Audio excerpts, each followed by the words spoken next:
My apartment means that it should be a place where you come and feel comfortable, safe, and loving. My decorations are family.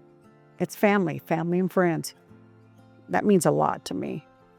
And I like to be reminded when I look around my room of all my loved ones. My name is Marilyn Zip. The memories I have around here go way back, like 13 years ago. And that's when I met my wonderful husband. He just had this charisma, just the most gentle, loving man that I've ever met in my life. And we knew right away. I mean, 4 months to the day we met, we got married. We just knew. And he's like, "Will you marry me?" And I said, "Yes." And that's how I ended up moving in here. I was really excited when I moved all my stuff in.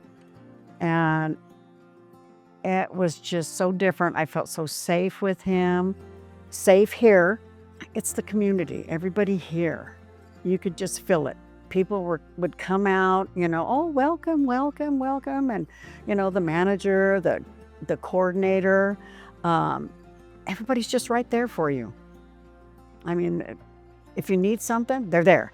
That means a lot to people, and especially the elderly here, I mean, we have to have that. And I think that's another reason why I just have always liked it here. And even when we left to go to South Dakota, before we came back, this was the first place I called. I think Nico was manager then. I said, "I want to get back in the building. I got to get Fred back home. He's not doing well." And the area here is just wonderful.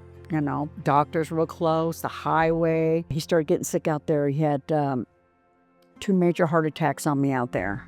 I was his caregiver. We had a hospice in here, and we started hospice. So we take walks, and then I got an electric cart from one of the neighbors that donated the cart, so Fred didn't have to worry about falling or using a walker. And we'd go around the building, and he'd go down, and it had a little horn on it, and he'd beep, beep, and Julie started calling him Mr. Beeper. So yeah, his last few years here were beautiful. He got to go happy. He was happy when he left. He really was. So that's why I love it here. I feel safe. I got a lot of friends. And when it first happened, that whole counter there before they even took Fred out, I had cards lined up on that counter. I didn't have to cook for 2 months. People were bringing me food. And if I felt sad or agitated or anything like that, I'd walk out and I'd find somebody and I'd say, "Talk to me. I'm feeling sad." And, so I think it's really good. I feel pretty blessed to be here. I have so many people here that I love. They love me, and it's just, we all just pull together. Affordable housing to me, I look at it as, why not? I have friends that are stressing right now. They're having a hard time paying their bills, their mortgage.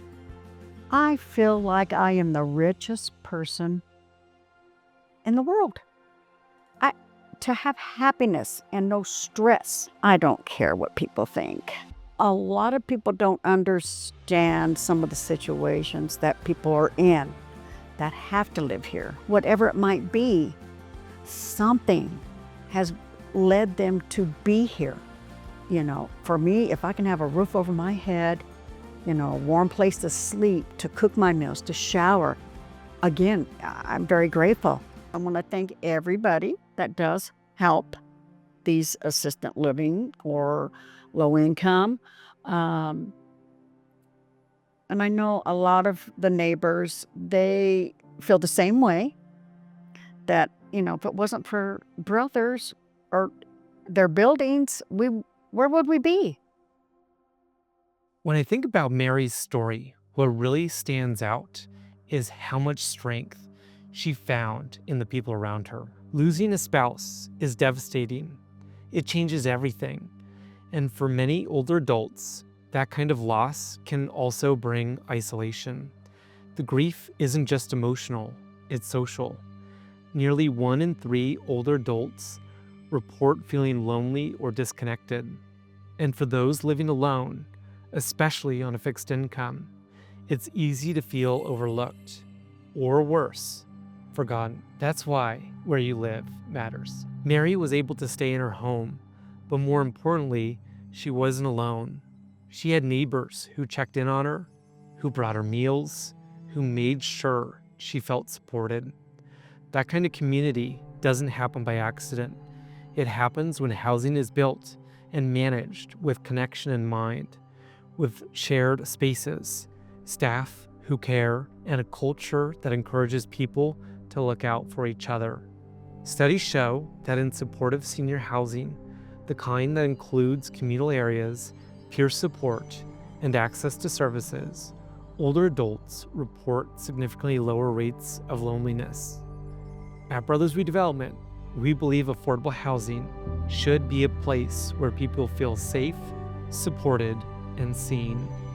We create communities where neighbors become like family because no one should have to face life's hardest moments alone. And when we build housing like that, we're not just creating affordability, we're creating the kind of belonging that helps people stay housed and stay connected for the long term.